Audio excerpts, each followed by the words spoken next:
Fin juin 2014, le groupe État islamique lançait une offensive sur la ville de Karakosh, dans la province de Ninive. Quelques jours plus tard, Karakosh, qui était alors considérée, après la prise de Mossoul, comme la plus grande ville chrétienne d'Irak, est à son tour tombée aux mains des djihadistes. Atra a 22 ans. Elle habitait Karakosh. Elle est l'aînée d'une famille de 8 enfants. Aujourd'hui, la famille est réfugiée à Erbil, la capitale du Kurdistan irakien. La jeune femme nous raconte comment sa vie a basculé après l'arrivée des djihadistes dans sa ville. On l'écoute. Dans notre ville, nous avions notre propre maison. Nous pouvions la peindre, la décorer comme nous le voulions. À cause de la mauvaise situation et du groupe État islamique qui a pris nos terres, nous avons dû fuir vers Erbil.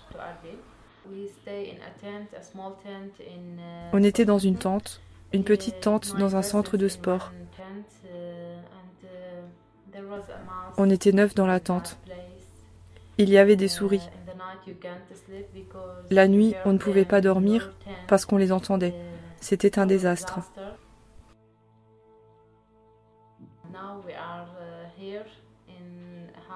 Maintenant, nous sommes ici, dans des maisons louées par l'église. On habite à 3 ou 4 familles par maison. Elles partagent tout, la cuisine, la salle de bain, toutes ces choses. Ce n'est pas toujours facile d'habiter avec d'autres familles. Ils ne pensent pas comme toi, leurs habitudes sont différentes. Contre toute attente, Atra n'est pas amère. Au contraire, elle considère que ces épreuves l'ont rapprochée de Dieu.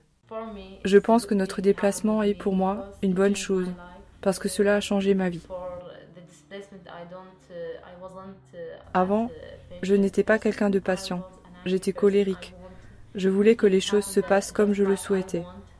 Mais j'ai appris à devenir une personne patiente. J'ai appris à pardonner aux autres, même s'ils me blessent chaque jour. C'est quelque chose qu'on ressent. La paix dans ta vie, dans ton cœur. Tu sais que Dieu est avec toi. Je suis devenue très proche de Dieu. Je peux maintenant voir ce que Dieu attend de moi, ce qu'il a voulu me montrer au travers de ce terrible exode.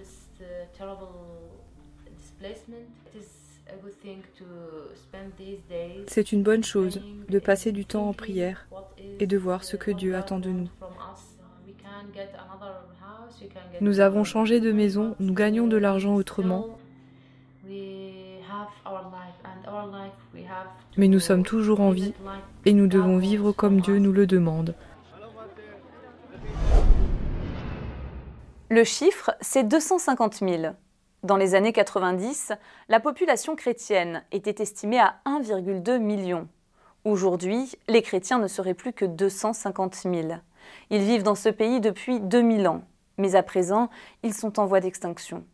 Un grand nombre d'entre eux ne voient plus d'avenir dans leur pays et veulent rejoindre l'Europe, le Canada ou encore les États-Unis.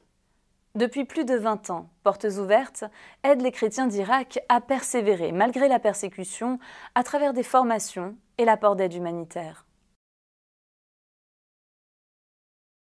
En Irak, mettre une croix sur une église est plus qu'un symbole. C'est une déclaration disant « Nous vivons ici depuis plus de 2000 ans ». Mais aujourd'hui, à Mossoul et dans la plaine de Ninive, toute trace visible de christianisme a disparu. Le groupe État islamique a arraché toutes les croix des églises et des monastères. Ces lieux sont aujourd'hui devenus des mosquées, des centres de recrutement ou encore des étables. Plus de 130 000 chrétiens ont fui. La plupart se sont réfugiés au Kurdistan, région autonome au nord de l'Irak. Parmi eux, Martin, 23 ans.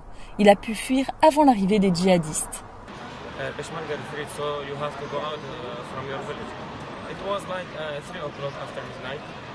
We take like small things like just our identity and our passport and mobile. It was very hard way and very long way, like 8 hours from Karamelis to Erbil. But in normal situation, it takes like 1 hour. Many cars, all people came fled from their villages. Absolutely, it was very hard. We didn't like to leave, but when we see there's no solution, nothing to be there, so that was a last choice, just to go out from there.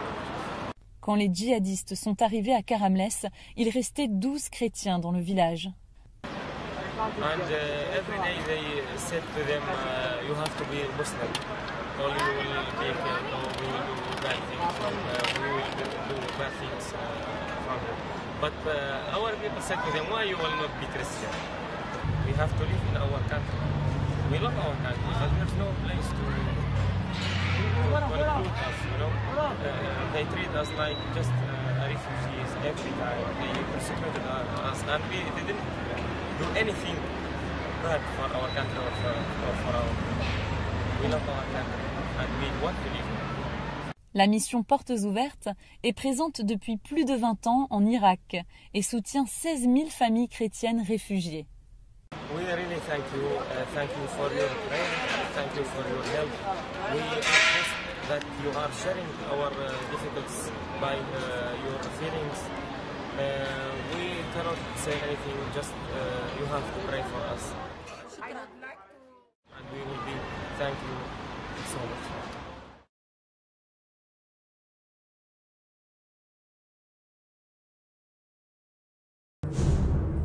Bonjour Clémence, on aborde l'Irak, C'est la ça. situation se dégrade. Oui, alors l'Irak a sans doute été en 2013 l'année la plus sanglante depuis 5 ans. Plus de 8000 personnes ont été tuées en 2013.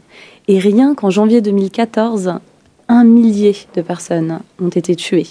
Pour un pays qui n'est pas censé être en guerre, c'est vraiment beaucoup.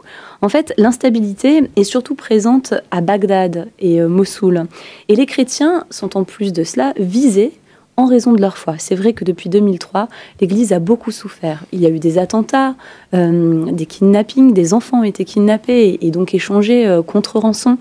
En 1990, il y avait 1,2 million de chrétiens irakiens. Aujourd'hui, il n'y a plus qu'entre 330 et 350 000 chrétiens. Et si la tendance actuelle se poursuit, eh bien, on peut se demander combien ils seront en 2020.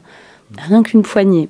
Donc la situation est vraiment dramatique car les attaques continuent. Mais pas simplement que les attaques, en fait il y a les attentats, mais le problème c'est qu'en Irak, il y a aussi une radicalisation de l'islam. Ce qui signifie que, par exemple, des jeunes filles ont été brûlées à l'acide parce qu'elles refusaient de porter le voile dans leur université. Donc voilà vraiment un exemple concret de la radicalisation de cet islam. Certaines écoles de conduite ont même interdit aux filles d'apprendre à conduire une voiture. Donc c'est pas étonnant que les chrétiens cherchent à se réfugier dans d'autres pays. Mais même au sein de l'Irak, ils vont se réfugier donc au nord de l'Irak, dans la région autonome kurde qui s'appelle le Kurdistan, où c'est vrai ils peuvent obtenir davantage de liberté. Mais une liberté qui est quand même assez limitée. Déjà, ils sont bloqués parce qu'ils ne parlent pas la même langue que celle, enfin le kurde est différent de leur langue. Et en plus de ça, ils ne trouvent pas facilement du travail parce qu'ils sont chrétiens. Ils peuvent aussi avoir des menaces en raison de leur foi. Et récemment aussi, il y a eu des attentats dans le nord de l'Irak. Il devient très difficile pour les chrétiens de trouver une place où règne la sécurité en Irak. On a l'impression que tous les endroits peuvent être une source de danger.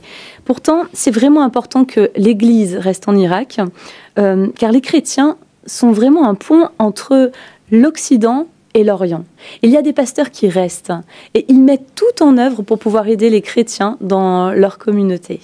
Ils vont leur donner une aide psychologique, spirituelle, ils vont rechercher de l'aide économique. Donc ces pasteurs veulent croire que l'Irak peut fleurir, que l'Église peut rester. N'oublions pas ces pasteurs. Ok, merci Clémence. C'est vrai qu'on parlait de porter du fruit tout à l'heure, mais là concrètement, si ces pasteurs restent, justement, ça peut être bénéfique pour le pays. C'est vrai. Merci.